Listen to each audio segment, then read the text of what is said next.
In the previous exercise, we were taking a look at what happens inside the image size dialog box when we turn off resampling. And we now understand that with resampling turned off, we are not impacting the quality of our image because we are not changing the number of pixels inside our image. All right, now let's see what happens when resampling is turned on. So I'm going to hold down Alt or Option, and I'm going to go ahead and reset the image size dialog box all the way back to where you and I had started. So what's going to happen now is we're going to make sure that resample image is turned on, and of course it is activated down at the bottom of my image size dialog box. So what this now means is that the number of pixels inside my image can change. The quality of my image can now be impacted. Just while it comes to mind, I want to mention here that when you're resizing your images, if you can, don't use resampling. In other words, as you're resizing your images, if it's possible, make sure that resampling is turned off because you don't want to impact the quality of your image.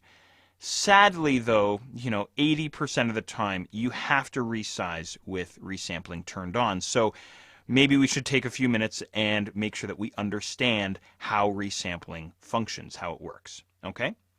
So here's what I'm going to do. I'm basically going to repeat exactly what I did in the previous exercise, except this time resampling is going to be turned on. So my resolution right now is 300 pixels per inch. As a quick refresher, 1500 pixels for width and height, 5 inches for the document width and height. And what I'm going to do now is I'm going to change the resolution to the same resolution that I had used in my example in the previous exercise. I'm going to drop this down to 100 pixels per inch.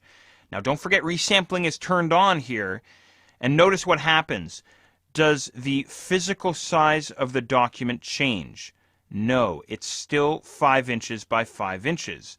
But notice what happens to the pixel dimensions. Now, instead of being 1500 pixels square, it's now 500 pixels square. In other words, am I changing the pixel count? Yes.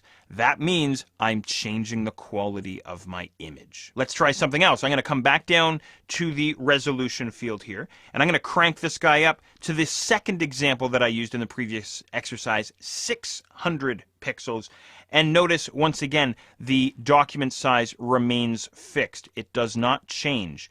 But notice the pixel dimensions have now doubled from their original, from 1500 now to 3000. With resampling turned on, rather than the pixel dimensions remaining fixed, now the physical dimensions, the document size, remains fixed. When I change the resolution, I'm asking Photoshop to increase the number of pixels or decrease the number of pixels inside my image. Now, decreasing the number of pixels inside your image is just fine. No problem. You're just asking Photoshop to delete image information from your image. So delete existing content, right? But when I increase the resolution, when I increase the pixel count, here I've doubled the pixel count, I'm asking Photoshop to make up image for me. Where does the extra 1500 pixels come from? That's really what I'm getting at. Where does that extra 1500 pixels in width and the extra 1500 pixels in height come from? Well, when resampling is turned on, we're asking Photoshop to make it up for us. In other words, calculate all the pixels inside this image and just make up more image out of nothing for me, would you? So that's what we're asking Photoshop to do. And obviously that's a tall order. You're asking Photoshop to make stuff up out of nothing. Right? And that's really what resampling or interpolation is all about. The drop-down menu, I hope suddenly things are starting to make sense here for you. The drop-down menu way down at the bottom of the dialog box, the resample image drop-down menu, this guy right here, we have all sorts of different options in here. So what these are, without going too far off the deep end, is think of them as, you're not going to like this, because Photoshop's supposed to be fun and, creative and all this great stuff. But what these are, bicubic automatic and bilinear and nearest neighbor, all these guys, what they are mathematical algorithms. Told you I'd lose you. Mathematical algorithms, mathematical formulas, if you will, that Photoshop can use to recalculate the pixels inside the image. Now, all of them are fantastic, but it really depends on the kind of image that you have. So to help us along here, notice that they've given us a bit of a description inside brackets here. So nearest neighbor, preserve hard edges. You know, I use nearest neighbor a lot whenever I have something that has very hard edges, like cartoon robots.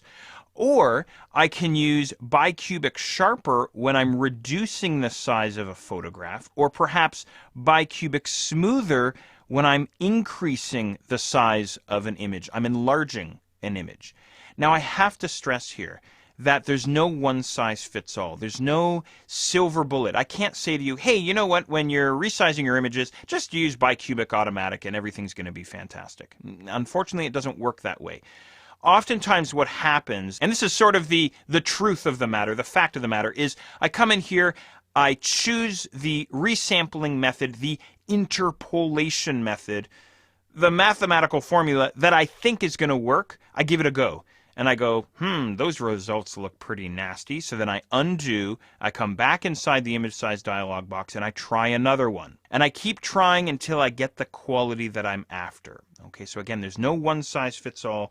There's no silver bullet here, if you will. Okay, so that's what's going on when we have resample turned on. We are changing the pixel count.